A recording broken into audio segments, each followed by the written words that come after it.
लोकसभा चुनाव 24 में रंग और रूप दोनों बदलने जा रहे हैं। रंग भगवा और रूप भाजपा का।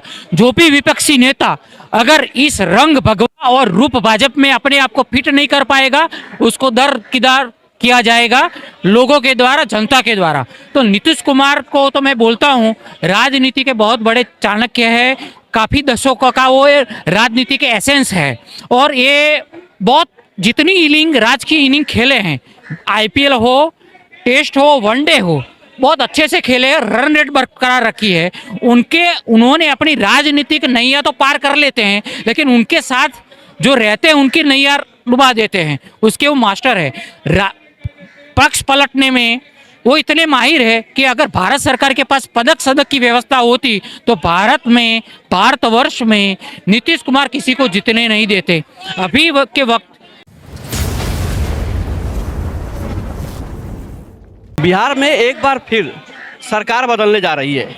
नीतीश कुमार एक बार फिर पाला बदल रहे हैं। राजनीति का एक बहुत बड़ा अध्याय लिखने जा रहे हैं। राजनीति का लोकसभा चुनाव 24 में रंग और रूप दोनों बदलने जा रहे हैं। रंग भगवा और रूप भाजपा का। जो भी विपक्षी नेता अगर इस रंग भगवा और रूप भाजपा में अपने आप को फिट नहीं कर पाएगा, उसको दरकिनार किया जाएगा लोगों के द्वारा, जनता के द्वारा। तो नीतीश कुमार को तो मैं बोलता हूँ, राजनीति के बहुत बड़े चाणक्य है, काफी दशकों का वो राजनीति के एसेंस है। और ये बहुत जितनी इनिंग राजकीय इनिंग खेले हैं, आईपीएल हो, टेस्ट हो, वनडे हो, बहुत अच्छे से खेले हैं, रन रेट बरकरार रखी है। उन्होंने अपनी राजनीतिक नैया तो पार कर लेते हैं, लेकिन उनके साथ जो रहते हैं उनकी नैया डुबा देते हैं। उसके वो मास्टर है। पक्ष पलटने में वो इतने माहिर है कि अगर भारत सरकार के पास पदक सदक की व्यवस्था होती तो भारतवर्ष में नीतीश कुमार किसी को जीतने नहीं देते। अभी के वक्त भाजपा और जेडीयू दोनों का एक निजी स्वार्थ है, इसलिए उनको लिया गया है। नीतीश कुमार ने बयानबाजी कही थी कि मैं मर जाना पसंद करूंगा, लेकिन मैं भाजपा के साथ जाना पसंद करूंगा नहीं। अमित शाह जी, गिरिराज सिंह, सबने बुला के उनके लिए दरवाजे परमानेंट बंद है। लेकिन राजनीति में किसी के दरवाजे नहीं परमानेंट बंद होते, नहीं परमानेंट खुले होते। अवसर देखा जाता है, मौका देखा जाता है, राजनीतिक हवा किस तरफ रुख कर रही है वो देखा जाता है। और ये नीतीश कुमार मुझे लग रहा है कि आने वाले टाइम में बीजेपी के साथ मिला के अपना जेडीयू का निजी फायदा देख रहे हैं और बीजेपी अपना फायदा देख रही है। दोनों का फायदा उसमें इन्वॉल्व है। और राजनीति के अध्याय में वो बच क्यों गए पता है? प्रशांत किशोर ने फोन किया ममता दीदी को और इंडी गठबंधन का उनको नेता नहीं, संयोजक नहीं बनने दिया, तो इंडियन एक्शन पॉलिटिकल कमेटी के founder, best political strategist of India Prashant Kishor की स्ट्रेटजी के वो उल्टा कर दिया। ये है नीतीश कुमार। तो नीतीश कुमार तो बहुत अठम खिलाड़ी है और मुझे तो लग रहा है आने वाले टाइम में भी कितने टाइम पलटी मारेंगे। पलटी मारने में शायद उनको एक अवार्ड मिलना चाहिए सरकार की तरफ से, और वो भी पलटी मारने के राजनीति में वो भी एक इतिहास लिखेंगे। मुझे तो आपके माध्यम से बोलना चाहता हूँ कि सुबह का भूला शाम को घर आए उसको भूला नहीं कहते। तो अपनी वापसी भाजपा में कर दिए, अच्छी बात है, उससे भाजपा को भी फायदा है, आरजेडी को भी फायदा है। लेकिन नीतीश कुमार जैसे प्रणब मुखर्जी दिग्गी राजा रहे, वो मिनी चाणक्य रहे हैं। पहले चाणक्य थे लेकिन सीनियोरिटी में आ गए अभी अमित शाह और मोदी, तो वो जूनियर चाणक्य में आ गए नीतीश जी। लेकिन नीतीश जी की बहुत बड़ी अच्छी ये कवायद है। बिहार ने आज तक भारतवर्ष को सबसे बड़ी लेबर फोर्स दी है, सबसे बड़े सेक्रेटरीज दिए हैं, लेकिन बिहार को एक योगी आदित्यनाथ जैसा नेता नहीं मिला। वो बिहार का दुर्भाग्य है, मिलना चाहिए तो कि उनकी भी जीडीपी ग्रोथ करे, क्योंकि ये भारत का हिस्सा है और एक बिहारी 100 पे भारी।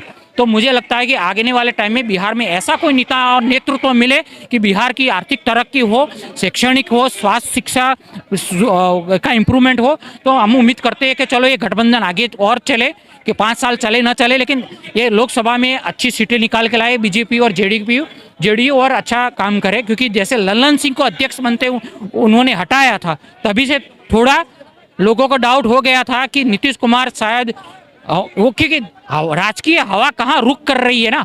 उसके बिहार के राजनीति इतिहास में 2 ही खिलाड़ी थे राजनीति के, एक पासवान जी और एक दूसरे हवा का रुख परखने में, राजकीय हवा का रुख परखने में इन दोनों से बेहतर कोई नहीं हुआ। और मुझे लग रहा है कि आने वाले टाइम में नीतीश जी सेफ है, सलामत है, सुरक्षित है।